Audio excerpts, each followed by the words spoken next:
பூபேஜான் sir, நீங்கள் என்ன பதில் சொல்கிறீங்க அதுக்கு? இல்லை சார், முதல்ல ரெண்டு கருத்துக்களுக்கு பதில் சொல்லிட்டு கடந்து போகலான்னு பார்க்குறேன். ஐயா சொன்னார், ஓட்டுக்கள் போட்டது வந்து படித்தவன் படிக்காதவன், அது படிக்காதவர்கள் போட்டு தான் இந்த ஆட்சி வந்துருச்சு அப்படின்னு சொன்னாங்க. 1950க்கு முன்னாடி பிரிட்டிஷ் கொலோனியல் இரால வந்து என்னதுன்னா 13% மக்கள் தான் ஓட்டு போடுறதுக்கு உரிமையை கொடுத்தாங்க. 3 அடிப்படையின் காரணத்தில் ஓட்டு உரிமையை கொடுத்தாங்க. ஒன்று, அவன் டாக்ஸ் பே பண்ணுறானா, ரெண்டாவது ப்ராப்பர்ட்டி இருக்கா, மூணாவது எஜுகேட்டடாக இருக்கா, படித்தவர்கள் வரி கட்டினவர்கள், ரெண்டாவது வந்து ப்ராப்பர்ட்டி இருக்கா, சொத்து இருக்கா, அவங்களுக்கு தான் ஓட்டு உரிமையே இருக்குது. இதை உடைச்சவர் தான் அம்பேத்கர். அம்பேத்கர் என்ன சொல்றாருன்னா, one man one vote, one vote one வேல்யூங்கிறார். அதாவது சாதாரண குடிமகன் கூட இருக்கக்கூடிய அடிப்படை உரிமையே ஓட்டு தான். அவனுக்கு பொருளாதார வசதி கிடையாது, ஒரு படிப்பறிவு கூட இல்லாமல் இருக்கிறது. படிப்பறிவு இல்லாமல் இருக்கிறது அவனுடைய இயலாமையினால் அல்ல, இந்த சமூகம் அவனை தள்ளி வைத்திருக்கிறது. அந்த சமூகத்தினுடைய ஏற்றத்தாழ்வு அடிப்படையினால கல்வி அறிவில் இல்லாமல் இருக்கிறாங்க. அதுதான் அப்படித்தான் பார்க்கணும். ஆக்சுவலா அவன் வந்து விருப்பம் இல்லாம படிக்கல, சமூகம் அவனை தள்ளியது. அப்படிதான். அப்போ எளியவனுக்கு அதிகாரம், சாதாரணனுக்கு ஜனநாயகம் அப்படிங்கறதா முழங்குறாங்க அடிப்படை கருத்து. 2026 தமிழ்நாட்டின் கல்வி தகுதி 58%. இருங்க ஐயா, இருங்க ஐயா, கொஞ்சம் அங்க போறீங்க. ஐயா இருங்க ஐயா, பேசி முடிக்கிறேன் ஐயா. நீங்க காலனிகளுக்கு போறீங்க, நீங்க பிரிட்டிஷ்காரன் காலத்துல போறீங்க. 2026க்கு வாங்க. இருங்க, நான் சொல்றது கேளுங்க. இருங்க, நான் சொல்றது கேளுங்க. படிக்காதவர்கள் ஓட்டு போட்டு தான் செய்தார்கள் என்பதை வன்மையாக கண்டிக்கிறேன். எப்படி அப்படின்னா, ஒரு படிக்காதவர்கள் கூட ஒரு அனுபவத்தை பெற்றிருக்கிறார். யார் நல்லவர்கள், யார் கெட்டவர்கள், யார் எதை செய்வார்கள், எதை செய்ய மாட்டார்கள். இங்க இருக்கக்கூடிய கிரைம்ஸ் எல்லாம் பாருங்க சார். எல்லாம் ஒரு ஆன்லைன் கிரைமா இருக்கட்டும், ஒரு பேங்க் கிரைமா இருக்கட்டும், எல்லா விதமா இருக்கட்டும். Educated only make the most of the crimes. Uneducated ரொம்ப கம்மியா பண்றாங்க. அதுதான் சொல்ல வரேன். அவ படிக்காதவர்களுக்கு வந்து ஓட்டு போட்டு எடுத்து இந்த ஆட்சியை கொண்டு வந்துட்டான்னு சொல்லக்கூடிய வாதமே அது வந்து ஒரு அடிமைத்தனத்தினுடைய வாதம். அதை கடந்து பாருங்க. இருங்க, அப்ப 1-2 தெரியாட்டின் மனுஷி விட்டுருங்க. அதுக்கு அதான் சொல்ல வரேன். இங்க பாருங்க, நான் ஒன்னு சொல்றேன். இங்க பாருங்க, 7000 அந்த இது சொல்லும்போது தப்பா சொன்னா மன்னிச்சுக்கோங்க. அவ்வளவுதான். இல்ல, தமிழ்ல 2 விஷயத்துக்காக 1-2 விஷயம் இல்ல சார். அமைச்சர்கள் சொல்றீங்க ஐயா, ஒவ்வொரு காலகட்டங்கள்லயும் ஒவ்வொருத்தர் தமிழ்ல வந்து ஒரு அற்புதமான மொழி சார். இங்க பாருங்க, 9 உங்களுக்கு தெரியுது. இருங்க சார், 9 90 2 பூஜ்ஜியம் வரும்பொழுது அது வந்து 90ன்னு சொல்லலாம். ஆனா 900 சொல்றாங்க. அதே 3 சைபர் என்பது 9000 சொல்றாங்க. இது எப்படி வந்துச்சு அப்படிங்கிறது நான் இன்னும் போய் படிச்சு பார்க்கல, திருப்பி படிச்சு பார்த்துட்டு வரேன். 9 90 900 அப்படி வருது. அப்படி பார்க்க போனா இவர் சொன்ன மாதிரி 4987 சொல்றத அது 9087 சொல்லிட்டாங்க. அவ்வளவுதான். 932 அதாங்க 932. அது சரின்னு சொல்லுங்க. 900 டாக்டர் சரின்றார். இருங்க, சரின்னு சொல்லவில்லைங்க. அது வந்து எண்ணிக்கை, அவர்கள் வந்து அது சரியா படிக்கல, கரெக்ட், அது சரியா சொல்லல. அத நம்ம வந்து அவர்கள் இது எல்லா காலங்களிலும் எல்லாரும் ஒரு சில தவறுகளை சொல்றது. அதற்காக இல்ல, நான் அவர்கள் வந்து இல்ல அதற்காக ஒட்டு இல்லை, வேறு சட்டமன்றம் வேறு சார். சார் டைம் கொடுங்க. இருங்க ஓகே, பூபேஜான் சார், கண்டிப்பா சார். அதுக்காக ஒட்டுமொத்த அவர்களுடைய எண்ணத்தையும் நம்ம வந்து மூடி மறைச்சிடக்கூடாது சார். அது ஒரு வார்த்தைகள் ரைட்டு தான். அதுக்காக அவர்கள் செய்யக்கூடிய எல்லாவித திட்டங்கள், எல்லாவித எண்ணங்களையும் தவறுன்னு நம்ம வந்து இது பண்ணிடக்கூடாது. அதற்குள்ள அடைக்கிறக்கூடாதுன்னு தான் சொல்ல வர்றேன். அதை திருத்திக்குவாங்க, கண்டிப்பாக திருத்தி நல்ல மாணவர்களாக கூட வருவாங்க, கண்டிப்பாக. இப்போ நம்ம என்ன சொல்ல வர்றோம் அப்படின்னா, இப்போ இந்த அரசு வந்து ஒரு நல்ல எண்ணத்தை நோக்கி போகுது. அதனால தான் இந்த மக்கள் இந்த இதுக்கான விடைகளை கொடுத்துருக்குறாங்க. யாருமே எதிர்பார்க்காத ஒரு வெற்றி கொடுத்துருக்குறாங்க. என்ன அப்படின்னா, ஒரு மாற்றம் வேணும் அப்படிங்கிறது. ஏன்னா அதிமுக அவர்கள் தொடர்ச்சியாக பண்ணக்கூடிய விஷயங்கள், காரியங்கள், ஒரு எதேச்சதிகார போக்கு, பெரிய அட்டிடியூடு, இதெல்லாம் வரும்போது என்னப்பா வந்து செய்யாமலாம் இருப்பான் அப்படின்னு சொல்லிட்டு எந்த கட்சிகள் எதிர்த்து போராடுகள் கட்சிக்காரங்களே தான் போட்டிருக்காங்க. திமுகவினுடைய நிறைய கட்சிக்காரர்கள் பிஎல்ஏக்கெல்லாம் போட்டிருக்காங்க, அதிமுகவிலிருந்து கூட போட்டிருக்காங்க. பொதுமக்கள் மட்டும் போடல, இவங்களே ஓட்டு டிரான்ஸ்ஃபர் ஆயிருக்கு. அது ஒத்துக்கணும் நம்ம. அப்போ இவங்க என்ன பண்ணுறாங்கன்னா, ஒரு திட்டங்களை அனௌன்ஸ் பண்ணியிருக்கிறாங்க. அந்த திட்டங்களை நடத்திட்டு வர்றாங்க. குறிப்பாக ஊழல் எடுத்துக்கணும் சார். ஊழல் அப்படிங்கிறது மனிதகுலம் தோன்றியதில் இருந்தே அந்த வன்மத்தின் காரணமாக, பொறாமையின் காரணம் ஊழல் வந்துருச்சு. மனிதகுலம் ஈவன் ஆதாமேவால் இருக்கக்கூடிய ஒரு பாம்பு வந்து என்ன பண்ண சொல்லுது, ஒரு சொல்றேன், அந்த பைபிளில் வரக்கூடிய சொல்ல, இந்த பழத்தை கொடுத்து இந்த பழத்தை சாப்பிடு அப்படின்னு சொல்லியிருப்பாங்க. உடனே பழத்தை சாப்பிட்டுருப்பாங்க, இது ஆடை இல்லாமல் போயிடுவாங்க. அது வேறு கதை வேறு. அப்போ மனிதகுலம் தோண்டியிலிருந்து அந்த எண்ணம் உருவாயிடுச்சு. இந்த ஊழல் இங்கே மட்டுமா இருக்கு, உலகத்தில் இருக்கக்கூடிய எல்லா நாடுகளுக்கும், ஈவன் சைனாவில் இருக்கக்கூடிய கடினமான சட்டங்கள் இருக்கக்கூடியவர்கள் கூட ஊழல் செஞ்சுட்டு இருக்காங்க. அப்போ இந்த ஊழலை ஒழிக்க வேண்டும் அப்படிங்கிற திட்டங்களை மேற்கொண்டு போறாங்க. அப்போ இந்த ஊழல் அப்படிங்கிறது தாட்டு. அது ஒரு எண்ணம். அந்த எண்ணம் வந்து இந்த காத்து ஃபுல்லா பரவி இருக்கு. அப்ப இது தடுக்கிறது எப்படி அப்படின்னா, இது மல்டி மொடாலிட்டி அப்ரோச்சில் தான் இது கொண்டு போகணும். அப்ப என்னன்னா, ஒரு முதல்வர் வந்து ஒரு எண்ணிக்கை நம்பரை கொடுத்து இதுக்கு ஃபோன் பண்ணுங்க கண்டிப்பாக, அது ஒரு முயற்சி, அவ்வளவுதான். அப்ப அந்த முயற்சி என்னது, தொடர்ச்சியா பண்ணிக்கிட்டு இருக்கணும். அப்ப ஊழலை ஒழிக்கணும் அப்படின்னா எப்படி அப்படின்னா, சார் ஒருத்த வந்து ஒரு நல்ல எண்ணத்தோடு வாழ்னா அவன் நல்ல எண்ணத்தோடு இருக்கணும். அப்போ வந்தாவே சரியாயிரும். எந்த ஒரு மாற்றம் வீட்டிலிருந்தே தொடங்கினால் நாடு முன்னேறும் சொல்றாரு. அதான் அப்துல் கலாம் எல்லாம் சொல்றாங்க.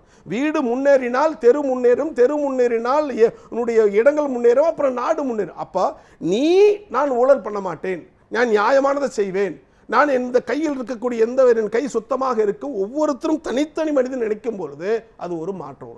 அப்ப சிஎம் விஜய் வந்து என்ன சொல்றாரு, நான் வந்து ஊழல் செய்ய மாட்டேன், நான் வந்து ப்ராப்பரா இருப்பேன் அப்படின்னு சொல்லும்போது கூட இருக்கிற அமைச்சர்கள் அதை ஃபாலோ பண்ணாம கூட போகலாம். நிறைய அமைச்சர்கள் என்ன இப்படி சொல்றாரு அப்படின்னு கூட சொல்லலாம். ஆனா அவருக்கு என்ன இருக்கலாம், ஆனால் அவரை பார்த்து மற்றவர்கள் திருந்துவதற்கு வாய்ப்பு இருக்கிறது. நல்லவனோட சேர்ந்தால் நல்லது கொடுக்கும். அதான் சொல்லுவாங்க, நல்ல மரம் நல்ல கனி கொடுக்கும், கெட்ட மரம் நல்ல கனியை கொடுக்காதுங்கன்னு சொல்றாங்க. அதுதான் சொல்லுறோம். அப்போ அந்த எண்ணம் நல்ல எண்ணம், அது பாராட்டுக்குரியது. அது முதல் காரணம்.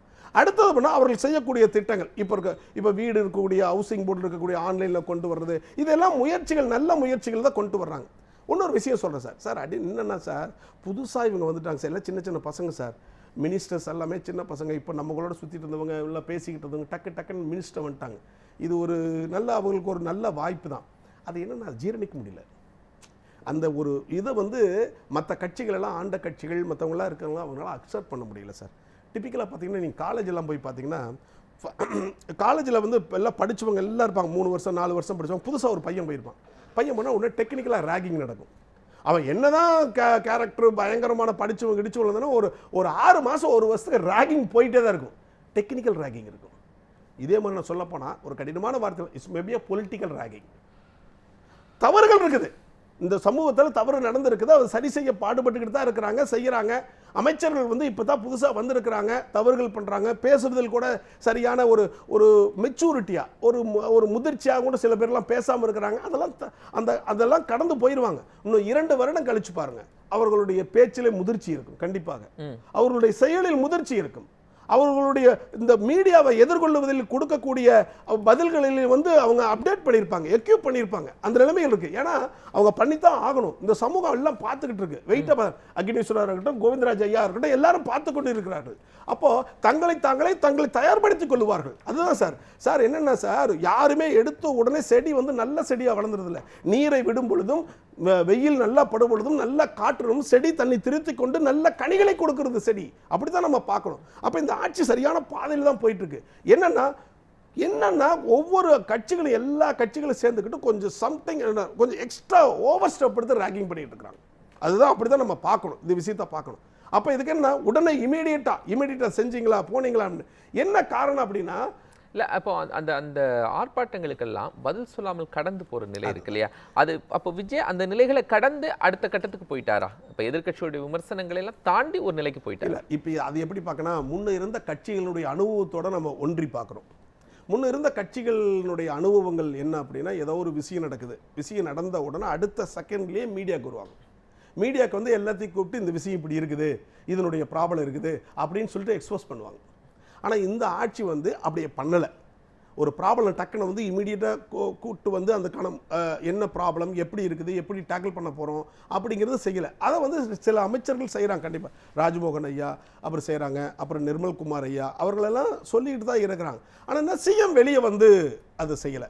அது நம்ம என்ன சொல்கிறோம்னா, ஒரு குறிப்பிட்ட காலத்து பிறகு சிஎம் அமைதியாக இருக்கக்கூடாது. ஒவ்வொரு விஷயத்துக்கு வந்து சிஎம் வந்து தன்னுடைய கருத்துக்களை பதிவுபடணும். இப்போ நான் கூட என்னுடைய ஆசை என்னென்னா, நம்ம பிரைம் மினிஸ்டர் வந்து மாதம் ஒரு முறை என்ன சொல்லுவாருன்னா, மாங்கி பாத் அதில் வந்து சொல்லுவார். அதே மாதிரி ஒரு மாதத்துக்கு ஒரு முறை என்னென்ன திட்டங்கள் பண்ணணும், என்னென்ன அப்டேட் பண்ணியிருக்கிறோம், எங்கெங்கெல்லாம் லேக்குனாக இருக்குது, எங்கெங்கெல்லாம் இம்ப்ரூவ் பண்ண போகிறோம், எங்கெங்கெல்லாம் கான்சன்ட்ரேட் பண்ண போகிறோம், எங்கெங்கெல்லாம் லூப்கள் பண்ணுறோம், ஒரு ப்ரோக்ரஸ் கார்டு. நம்ம கூட இந்த போன டிவியில் நம்ம சொல்லியிருக்கோம் ப்ரோக்ரஸ் கார்டு. சில ஒரு மாணவன் எப்படி வந்து படிச்சுட்டு வந்த பிறகு அவன் எப்படி ப்ரோக்ரஸ் கார்டு கொடுக்குறான், அந்த மாதிரி ஒரு ப்ரோக்ரஸ் கார்டு அங்கே ஒன்றியத்தில் சொல்லுவதன் மூலம் தமிழ்நாட்டில் லோக்கலில் ஒரு ப்ரோக்ரஸ் கார்டு கொடுத்தாரான். Definitely everybody will be accepted.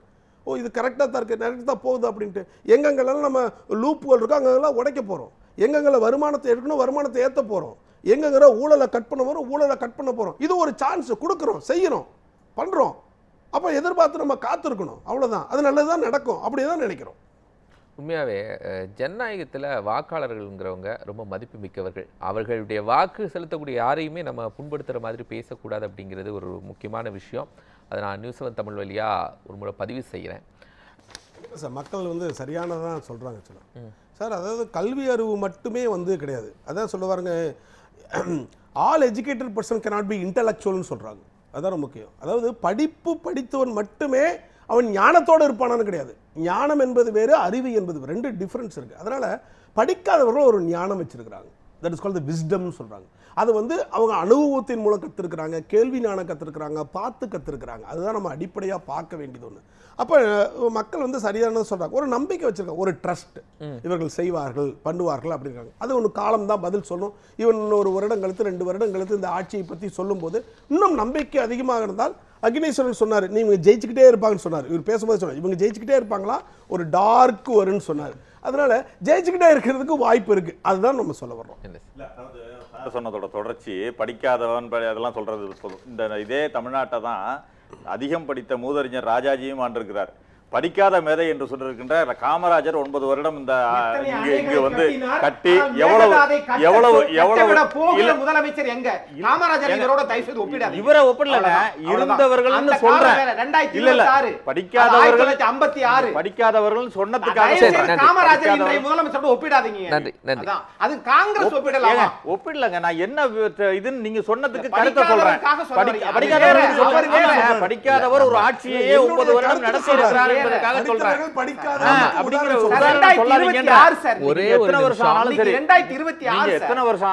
வளர்ச்சி பெற்ற மாநிலம் சார் அப்படின்னு சொல்லிட்டு அப்புறம் நீங்க படிக்காதவர்கள் ஓட்டு போட்டு தேர்ந்தெடுத்தாங்கன்னு சொல்றது முரணா இல்லையா? நீங்க சட்டமன்றத்துல 1-2 தப்பா சொல்லும்போது அதை சொல்லக்கூடாதா? இல்ல அதுக்கு நம்ம ஒரு படிக்காதவர் அப்படிங்கிற விமர்சனத்தை நம்ம வைக்கிறது சரியா இருக்காது. அப்ப நீங்க காமராஜரை படிக்காதவர் சொல்றதே தப்புன்ற படிக்காத மேதைன்னு சொல்றீங்க ஒரு விஷயத்தை நம்ம நியூஸ்